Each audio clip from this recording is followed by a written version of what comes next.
আল্লাহর পয়গম্বর বলেন কালান নবী সাল্লাল্লাহু আলাইহি ওয়াসাল্লাম আলা ইন্না ফিল জাসাদি মুদগা ইদা সালুহাত সালুহাল জাসাদু কুল্লু ওয়া ইদা ফাসাদাত ফাসাদাল জাসাদু কুল্লুহু আলা ওয়া হিয়াল কলব।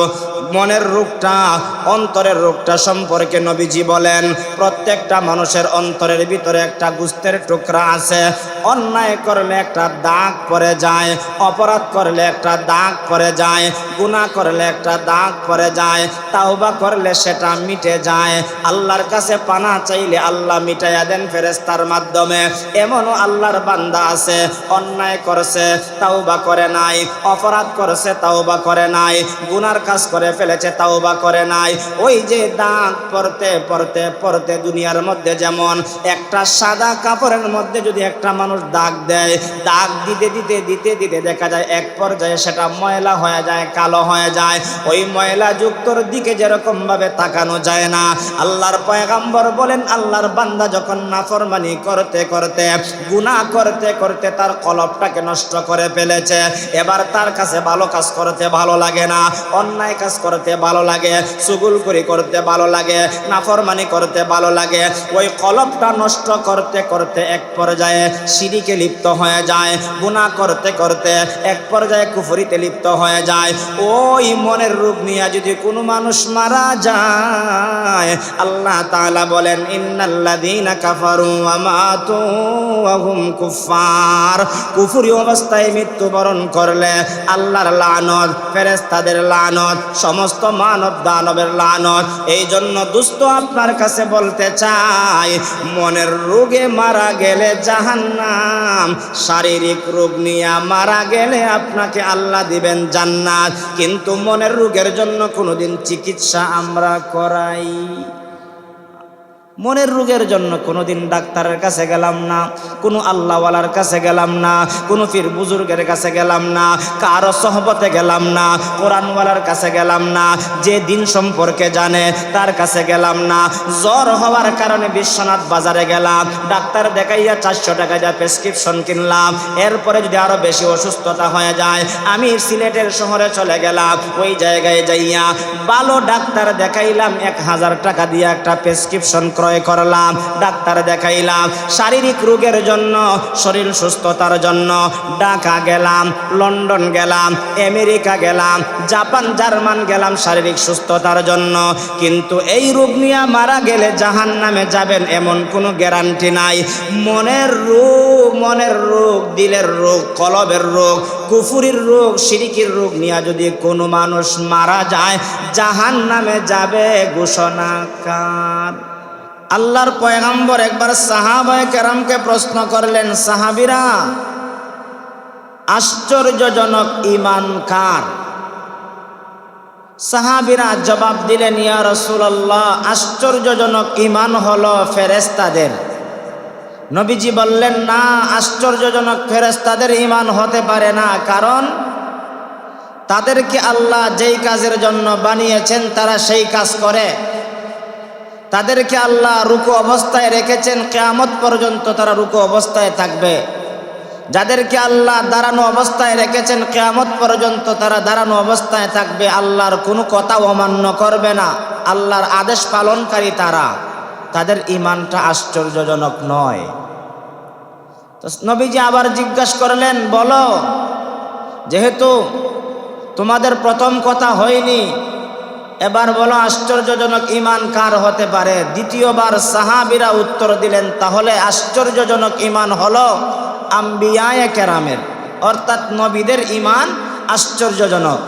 নবীজি জবাব দিলেন, না, এটা তো আশ্চর্যজনক ঈমান হতে পারে না, কারণ আল্লাহ নবীদেরকে নির্বাচিত করেছেন, পছন্দ করেছেন, আল্লাহ তাদের কাছে ফেরেশতা নাজিল করেন, আল্লাহ তাদের কাছে এমন কিছু জিনিস দিয়েছেন যেটার মাধ্যমে মুআজিজা প্রকাশিত হয়।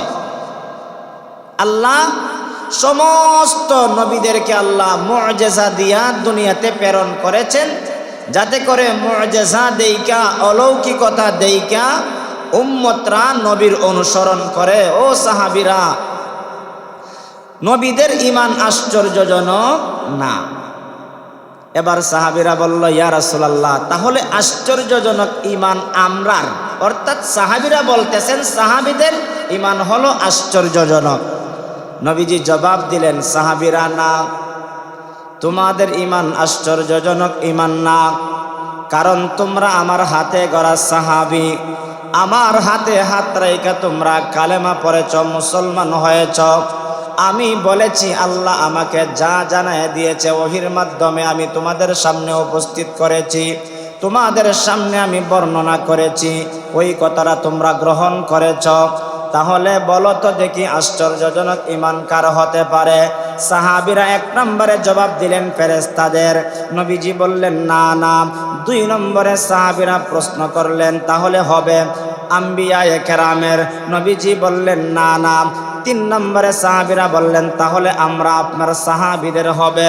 নবীজি বললেন না না না, তোমাদেরটাও আশ্চর্যজনক ঈমান নয়। এবার সাহাবীরা জবাব দিলেন, ইয়া রাসূলুল্লাহ, ইয়া হাবিবাল্লাহ, আল্লাহু আ'লামু ওয়া রাসূলুহু, তাহলে আল্লাহ এবং আল্লাহর রাসূল ভালো জানেন কার ঈমানটা আশ্চর্যজনক। এবার নবীজি বললেন, সাহাবীরা শোনো, আশ্চর্যজনক ঈমান হলো আমার পরে যারা দুনিয়াতে আসবে, আমাকে দেখবে না, ফেরেশতাদের মাধ্যমে ওহী দিয়ে আসবে, সেই কথাটা সরাসরি শুনতে পারবে না। আমার পরে যেই উম্মতেরা আসবে আমাকে দেখবে না, কিন্তু আমার কথা শুই না, কিতাবের কথা শুই না, হাদিসের কথা শুই না, যারা ঈমান গ্রহণ করবে, ঈমানের উপরে অটল অবিচল থাকবে, তাদের ঈমানই হলো আশ্চর্যজনক, তাদের ঈমানই হলো আশ্চর্যজনক। কারণ ফিতনা ফাসাদের জামানায় তারা যখন ঈমানের উপরে অটল অবিচল থাকবে, ওই ঈমানটা আল্লাহর কাছে আরো বেশি দামি হয়ে যাবে। সুবহানাল্লাহ। আমরা তো সাহাবায়ে কেরাম দেখি নাই, আমরা তো নবী দেখি নাই, আমরা তো সরাসরি ওহির কথাটা শুনতে পারি নাই, কিন্তু আমরা কিতাবে পেয়েছি, আমরা হাদিসে পেয়েছি, আমরা কোরআনে পেয়েছি, কথাটাকে আমরা গ্রহণ করে নিয়েছি। সেজন্য আমাদের ঈমানটা কি? আশ্চর্যজনক ঈমান। আমাদের ঈমানের যদি অটলতা থাকতে পারে, ঈমানের উপরে অবিচল আমরা থাকতে পারি, তাহলে আমাদের ঈমানের পাওয়ারটা আল্লাহর কাছে অনেক বেশি। কেন বেশি? নবীজি বলছেন, এটা হলো ফিতনার জামানা, যেই জামানায় ডান দিকে আমার আপনার ঈমান নষ্ট করার জন্য চক্রান্ত করবে, বাম দিকে ঈমান নষ্ট করার জন্য চক্রান্ত করবে, তারপরেও যদি আমার কোনো উম্মতেরা একটা সুন্নতকে আঁকড়ে ধরতে পারে, মান তামাসসাকা বিসুন্নতি ইনদা ফাসাদে উম্মতি ফালাহু আজরু মিআতি শাহীদ। আল্লাহর পয়গম্বর বলেন, ওই ফিতনার জামানায় যদি কোনো উম্মত একটা সুন্নতকে আঁকড়ে ধরতে পারে, এর সমপরিমাণ সওয়াব আল্লাহ তার আমলনামায় দান করে দেন। যেমন মনে করেন, আজকে আমাদের কাছে মিসওয়াকের সুন্নত নাই বললেই চলে। হাজারে কয়জন মিসওয়াক করে, শতকরা কয়জনে মিসওয়াক করে, কিন্তু মিসওয়াক হলো আল্লাহর পয়গম্বরের সুন্নত। আল্লাহর পয়গম্বর মুহাম্মদুর রাসূলুল্লাহ সাল্লাল্লাহু আলাইহি ওয়াসাল্লাম বলেন, মিসওয়াক দিয়া যারা দাঁত পরিষ্কার করবে, মিসওয়াকের সুন্নত যারা পালন করবে, ওই লোকটা মৃত্যুর সময় তার কালেমা নসিব হয়ে যাবে।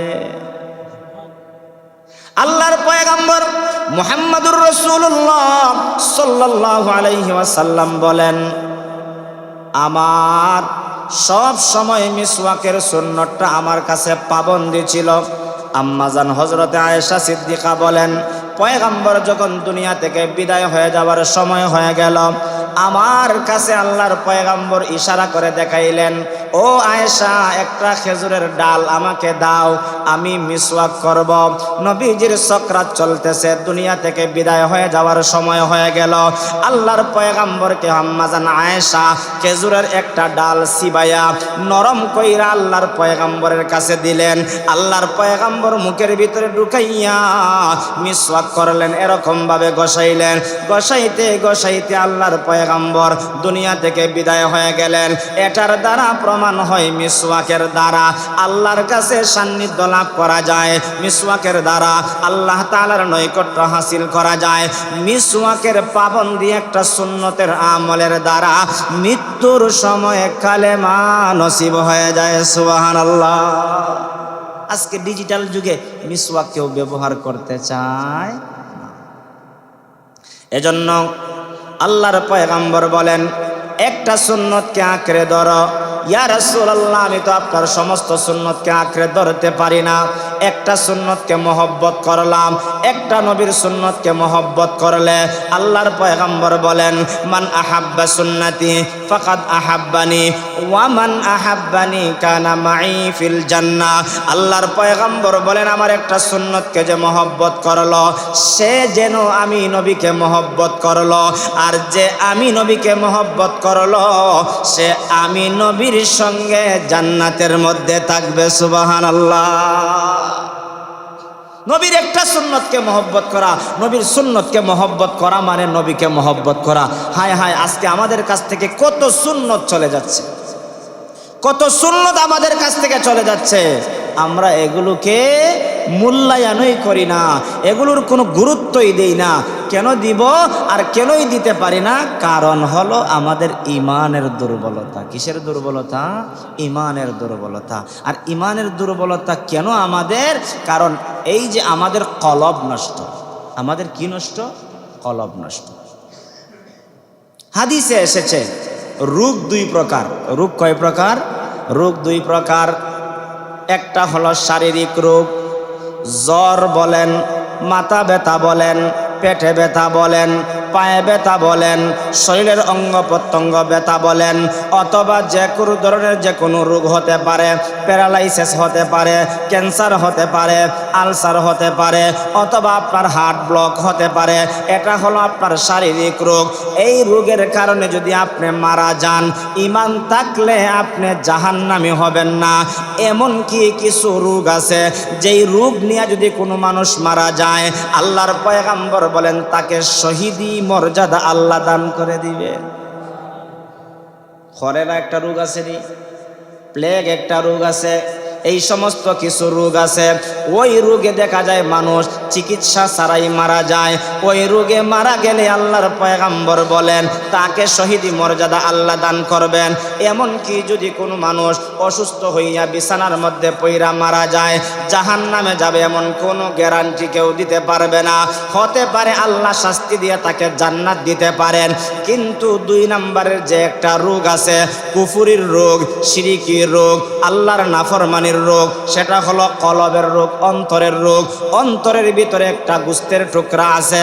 আল্লাহর পয়গম্বর বলেন, কালান নবী সাল্লাল্লাহু আলাইহি ওয়াসাল্লাম, আলা ইন্না ফিল জাসাদি মুদগা ইদা সালুহাত সালুহাল জাসাদু কুল্লু ওয়া ইদা ফাসাদাত ফাসাদাল জাসাদু কুল্লুহু আলা ওয়াহিয়াল কলব। মনের রোগটা, অন্তরের রোগটা সম্পর্কে নবীজি বলেন, প্রত্যেকটা মানুষের অন্তরের ভিতরে একটা গোশতের টুকরা আছে। অন্যায় করলে একটা দাগ পড়ে যায়, অপরাধ করলে একটা দাগ পড়ে যায়, গুনাহ করলে একটা দাগ পড়ে যায়, তাওবা করলে সেটা মিটে যায়। আল্লাহর কাছে পানা চাইলে আল্লাহ মিটাইয়া দেন ফেরেশতার মাধ্যমে। এমনও আল্লাহর বান্দা আছে, অন্যায় করছে তাওবা করে নাই, অপরাধ করছে তাওবা করে নাই, গুনার কাজ করে ফেলেছে তাওবা করে নাই। ওই যে দাগ পড়তে পড়তে পড়তে দুনিয়ার মধ্যে যেমন একটা সাদা কাপড়ের মধ্যে যদি একটা মানুষ দাগ দেয়, দাগ দিতে দিতে দিতে দিতে দেখা যায় এক পর্যায়ে সেটা ময়লা হয়ে যায়, কালো হয়ে যায়। ওই ময়লা যুক্তর দিকে যেরকম ভাবে তাকানো যায় না, আল্লাহর পয়গম্বর বলেন আল্লাহর বান্দা যখন নাফরমানি করতে করতে, গুনাহ করতে করতে তার কলবটাকে নষ্ট করে ফেলেছে, এবার তার কাছে ভালো কাজ করতে ভালো লাগে না, অন্যায় কাজ করতে ভালো লাগে, চুগলখড়ি করতে ভালো লাগে, নাফরমানি করতে ভালো লাগে। ওই কলবটা নষ্ট করতে করতে এক পর্যায়ে শিরকে লিপ্ত হয়ে যায়, গুনাহ করতে করতে এক পর্যায়ে কুফরিতে লিপ্ত হয়ে যায়। ওই মনের রোগ নিয়ে যদি কোনো মানুষ মারা যায়, আল্লাহ তাআলা বলেন, ইন্নাল্লাযীনা কাফারু ওয়া মাতু ওয়া হুম কুফার। কুফরি অবস্থায় মৃত্যুবরণ করলে আল্লাহর লানত, ফেরেশতাদের লানত, সমস্ত মানব দানবের লানত।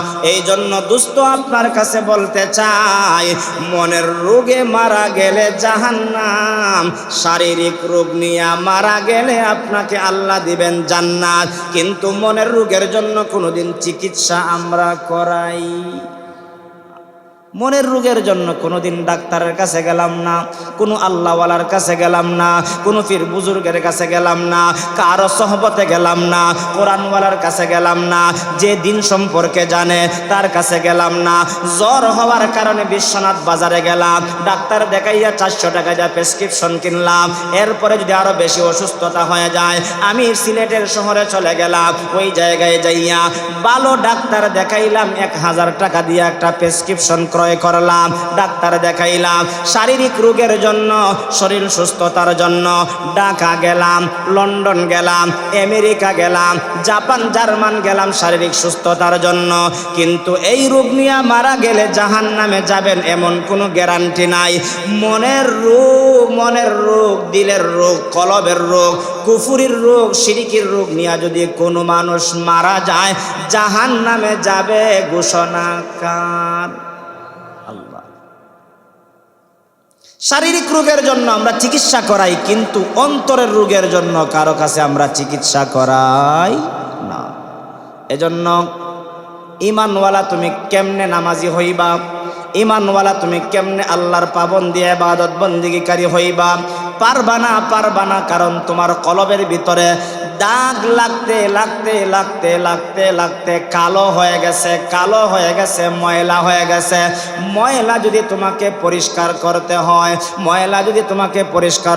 হয়, অবশ্যই তোমাকে আমাকে ওই কালো গোশতের টুকরাটা পরিষ্কার করা দরকার।